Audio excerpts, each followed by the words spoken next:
Good morning everybody, I'm Jess Smithson and I'm a primary school teacher in Stoke-on-Trent at Our Lady's Catholic Academy.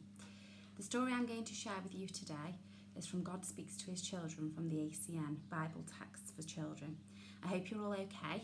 I hope some of you are back in school by now and looking forward to the summer holidays. I've been back in school teaching year 1, which are going to be my class next year, and we're having some really nice times in small groups, being back and getting back to normal.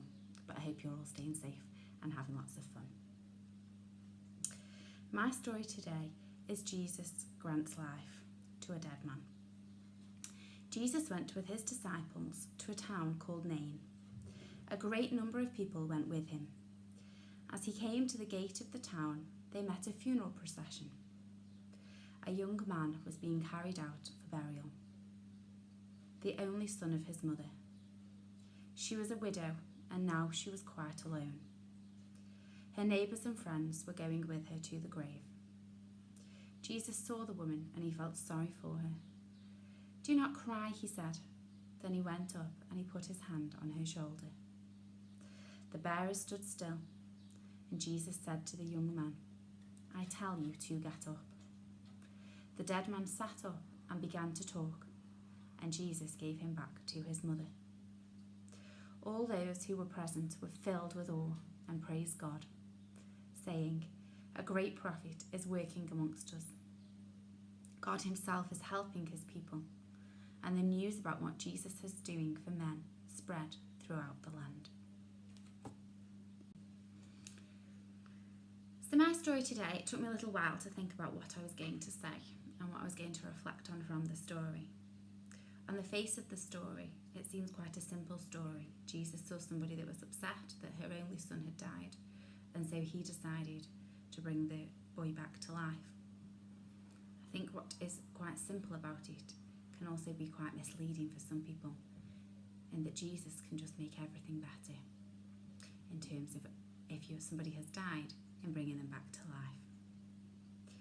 Many of you will have lost people, especially in these recent times when more of us have lost family and friends than we would like to have done. And these times can be very worrying and very unsettling. What Jesus does in this story is shows the power of his Father in heaven. Previous to this story, Jesus has been going around gathering followers and has huge crowds following him, all wondering, all whispering what it is about this great person and what it is that he's going to do to show them that he is the Son of God. Previous to the story, we see that he has healed people, that he has chosen his disciples, and just before this story, he's told them the Lord's Prayer, talking about his Father and about heaven and about the kingdom of heaven. And that's the message I want to talk to you about today. Jesus saw the despair of that widow, and she was all alone, and she was very worried, having already lost her husband and now lost her son. Jesus wanted to show people the power of the kingdom of heaven.